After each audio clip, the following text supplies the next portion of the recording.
Share your experience. நிறையா பேர் அவங்க லைஃப்பில் வந்து நிறையா சேலஞ்சஸை ஃபேஸ் பண்ணி சக்ஸஸ் ஆவாங்க. அதுக்கப்புறம் அந்த எக்ஸ்பீரியன்ஸை யார்கிட்டையும் ஷேர் பண்ணுறதில்ல. அவங்களோட அந்த எக்ஸ்பீரியன்ஸ் முடிஞ்சு போயிடும். பட் அப்படி இருக்கக்கூடாது.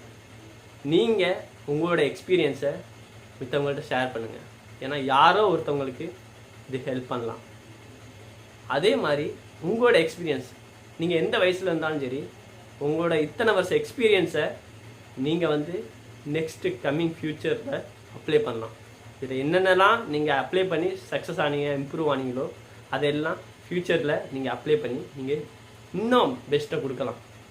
இந்த எக்ஸ்பீரியன்ஸ் ஷேரிங் யாரோ ஒருத்தவங்களுக்கு வந்து ஸ்ட்ரகிள் ஆகிட்டு இருக்கவங்களுக்கு ஒரு டேர்னிங் பாயிண்ட்டாக அமையலாம். ஸோ அதனால தான் சொல்கிறது, share your experience with people. So இந்த ஒரு விஷயம் மிகப்பெரிய மாற்றத்தை வந்து மொத்த சமுதாயத்துக்குமே உருவாக்கும். So start sharing.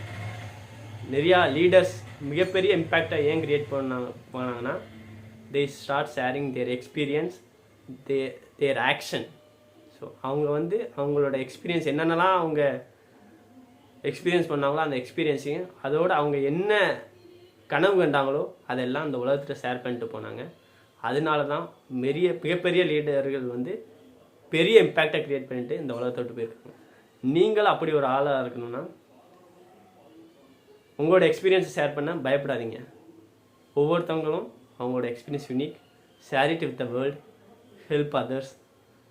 சம்ஒன் மே கெட் பெனிஃபிட். யாரோ ஒருத்தவங்களுக்கு உங்களோட எக்ஸ்பீரியன்ஸ் ஹெல்ப்ஃபுல்லாக அமையும். தேங்க்யூ. Keep sharing.